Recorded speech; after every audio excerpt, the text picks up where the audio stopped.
I'd like to present our moderator and panelists tonight.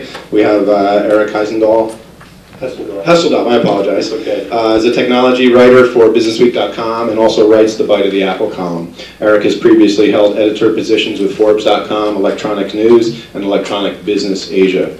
We have Alfred Spector from Google. He joined Google in November of 2007 and is responsible for research across Google and a growing collection of special initiatives.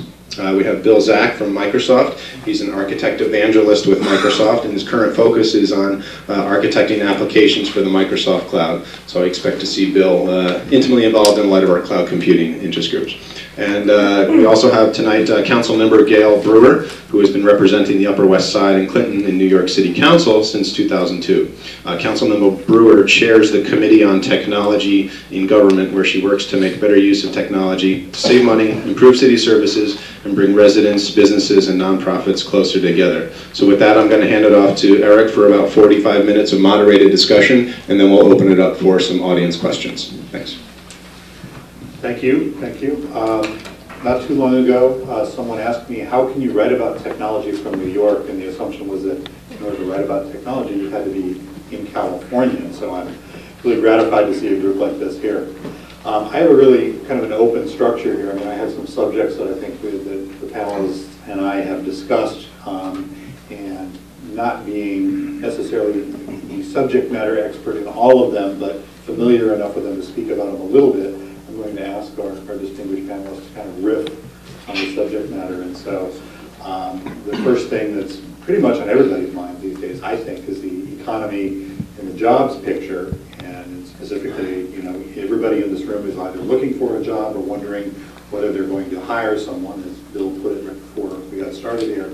And so I think I would just start with Councilmember Brewer, the latest, but the first to jump in and discuss a little bit about what you know, your perspectives are, from your perspective, where things stand with the economy and the jobs picture in the city, and then we'll go with Bill and with Alfred. Well, thank you very much. I'm certainly not the expert. This is a great expert room. I can tell you that there are 51 members of the City Council, as you probably know, and we're the legislative body. And so as chair of technology, working with Economic Development Committee, we've had actually 2 hearings on the issue of why aren't we California, why aren't we Route 128, would be another way of translating.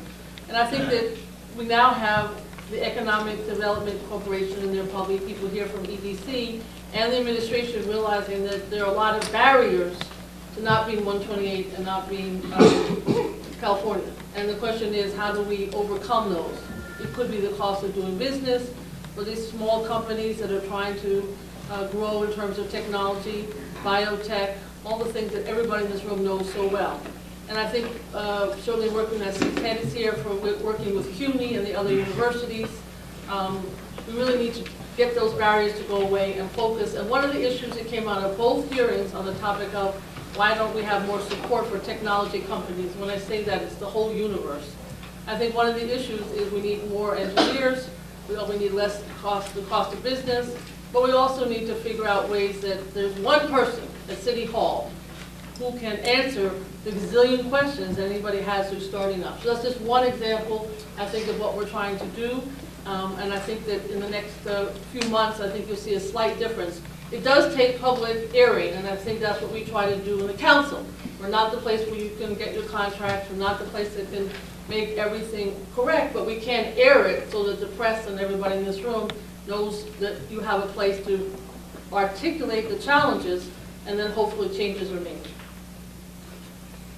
Bill, now you were saying that, well, one, there's jobs at Microsoft, is that right? Well, not necessarily jobs at Microsoft, but to get ready for tonight, I thought there were 2 things we want to talk about. One is technology, and the other is what it means to you as far as finding a job or hiring someone. So I did a little research, talked to my friends at Robert Half, who in turn had done some research with Forrester, did a little analysis of jobs posted in the last 30 days on dice.com.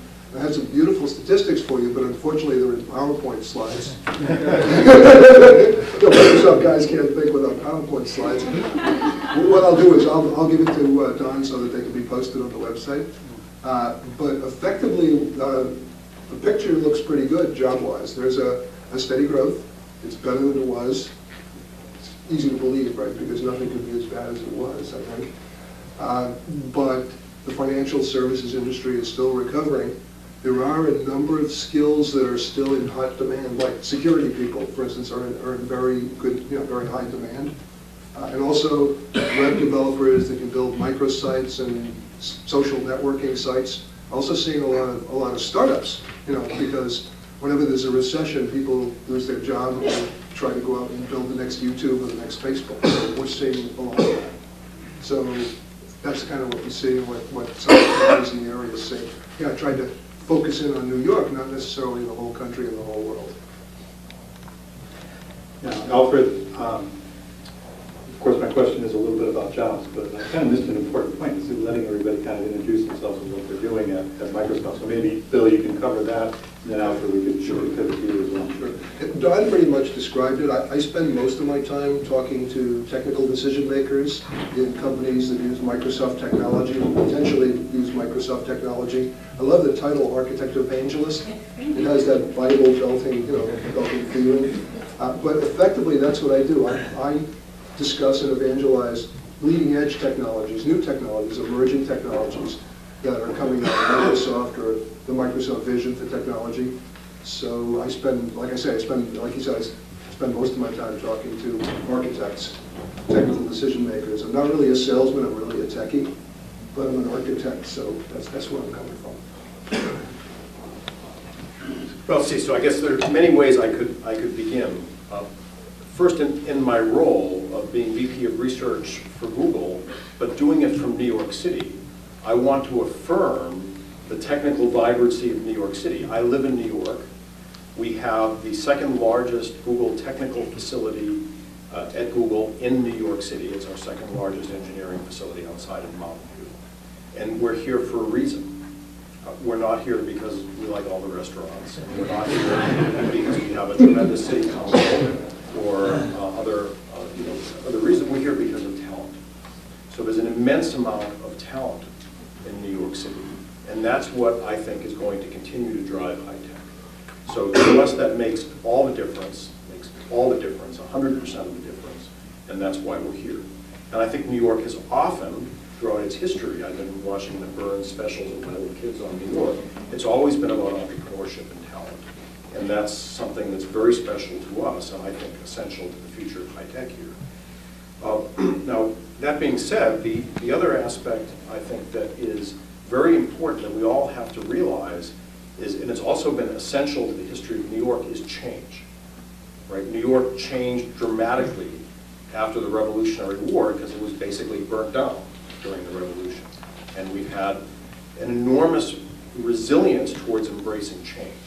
There's no question from my vantage point at Google that there is immense change going to occur in virtually every industry, particularly industries centered around information. That change is still going to happen, even though IT is maybe 50 years old. We are still early in that trend. So there's going to be enormous change, and that's where job growth, excitement, productivity, value to society is going to be added. So I'll just give you a few examples. These are things that are to a large degree under my purview. Healthcare. So we see it across Washington. We see it in almost every large university medical center.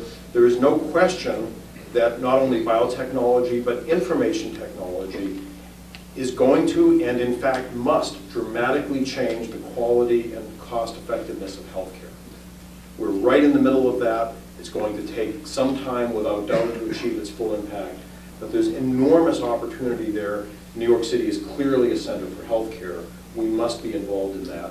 Google is involved in that as well.